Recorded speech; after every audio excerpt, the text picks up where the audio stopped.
WordPress Playground comes with a query API.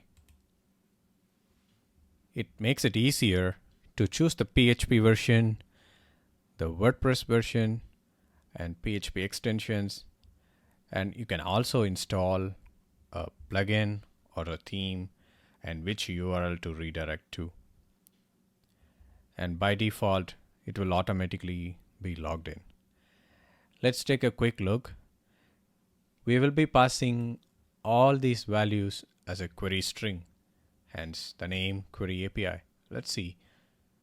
So I'm trying to install Query Monitor with PHP 8.0 and WordPress 6.4, and the storage will be browser. Let's see, I'm going to hit enter, and it's there within 3 seconds. So it is installed.